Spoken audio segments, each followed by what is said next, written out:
Hi kids, Mr. Galvan again. So we're going to finish up next chapter, chapter 13 in Bandit's Moon. The Man on the Road. The crowd treated the news as if it were the 4th of July, shooting off guns in the air and yelling and whooping and dancing in the street. In all the noise and the confusion, the Chilean imposter vanished. Well, I was angry with Joaquin for stupidly exposing himself to needless danger and making my heart leap into my throat. He had no business riding Biggest Life into Murphy's diggings. But it was my business, daughter, to show a Mexican face. Here miners once threw us off the streets, but not now. A smile flickered across the face. Can you imagine? The law proved to be against the law. Who changed it? Yankees? I didn't ask. Of course, Yankees. Perhaps some of the very men you have held up on the roads. Then, daughter, they should wear signs around their necks saying, I am a good Yankee. The next thing you'll be telling me that not all Mexicans are bandits. Well, of course not. That's nonsense. And don't call me daughter. Well then, why do you talk to me like one? He had me buy a copy of the Stockton newspaper and rode out of Murphy's diggings with his head held high. I rode beside him feeling very confused. He ought to have been offended that men were dancing in the street as if it were his grave. But he wasn't. The miners treated him like an outlaw because he was an outlaw. I had treated him like a friend rushing in to save his neck, but how could an outlaw be my friend? Read the newspaper, muchacha, he said. What does it say about me? You can read it for yourself, sir, I said, in a flinty voice barely above a whisper. He gave me a sharp look. Something is eating you. You want to go your own way? Go. Didn't I thank you for trying to save my life? You don't have to thank me. You showed a quick wit. Magnifico. Where does this road lead, I asked. Oh, Angel's Camp. I'll leave you there. Give me the newspaper, he declared, as if I hadn't said anything of the slightest importance to him. Maybe he didn't believe me. As we rode along, he unfolded the newspaper and had some trouble reading the headline, in big letters as black as shoe polish. Joaquin is dead. Great jubilation. He held the paper for me to see. What is this word? Jubilation, I said. You have ciphered it out, sir? What does it mean? Happiness. Oh, I am glad to make people feel happy. And this word? Feverish. He read on, stumbling along in a full voice. Our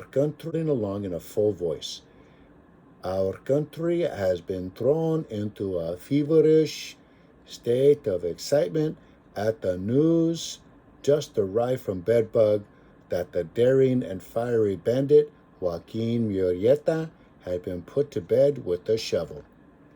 The notorious highwayman was shot full of holes in a falling out between thieves.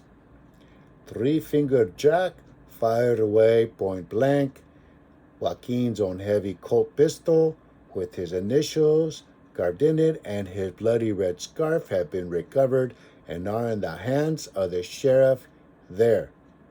The lineman declared them to be authentic. He began galloping over the story, smiling, laughing, and impatiently leaping, words that resisted him. I could feel them in for myself. I took a moment's pride in how quickly he learned to puzzle out printed words. I'd done what I had promised to do. He kept reading.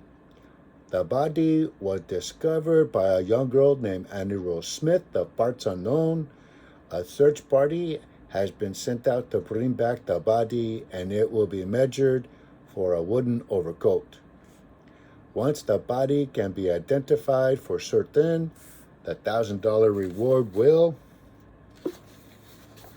be forthcoming. The girl herself has widely disappeared, rescued by a stranger from Madrid. Hotheads almost hanged her by mistake as a horse thief. It was clear that the stolen horse she rode into Bedbug had been in the possession of the dead outlaw. Bueno, Joaquin muttered, a fresh smile glowing up like a sunrise. Good. Perhaps at this very moment Senor Calico is reading the words and will invite himself to the funeral. And I thought that at any moment Lank might be reading my name and be heading for Bedbug to find me. Sir, if I follow this road, would it take me back to Bedbug? I asked. Only that you know where to turn off. Do you think that awful man Calico will head for Bedbug? He nodded. Is that where you're going? Oh, it's possible, muchacha. I cleared my throat. Maybe I'll come that far.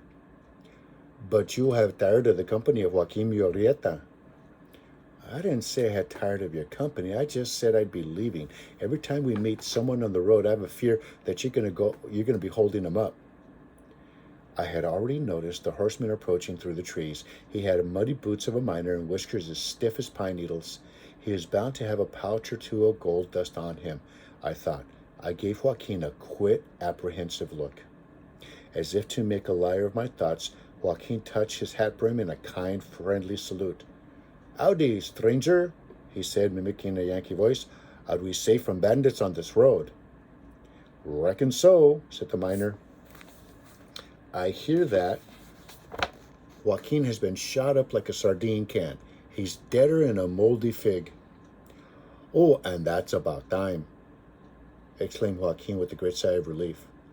Now, said the miner, revealing a long pistol in his hand, if you'll just toss over your valuables, I'll let you go on your way. My stars, said Joaquin, still in his Yankee voice. You're nothing but a common bandit. Common as dirt. Let's see your gold fast or I'll fire at that child. Oh, that won't be necessary, Yankee. I caught a mere flash of puckered worry in Joaquin's eyes, not for himself, I thought. For me. Joaquin jerked back on his reins, and about six things seemed to happen at once. His horse reared up and danced around on his hind legs. The thief found himself looking up at a ton of horsefish hovering over him. Joaquin managed to whip my horse's rump, and I went galloping down the road safely out of the way. As I looked back, I saw him kick a big spur into the flank of the miner's horse. The animal bolted. Joaquin peppered the air with a few pistol shots, and the highwayman decided to keep going. When Joaquin caught up with me, he said, Next time, muchacha, dodge behind me. Don't allow yourself to be such an easy target. Would he have really fired on me? For certain. A thief like that gives us outlaws a bad name. I silently thanked Joaquin for saving me from a gunshot wound, or worse. When I looked back, the highwayman had vanished over the hill. I was sure he hadn't a notion how heads or tails lucky he was. If I hadn't been along, I'm sure Joaquin would have left him as dead as a moldy fig. And that's the end of chapter 13.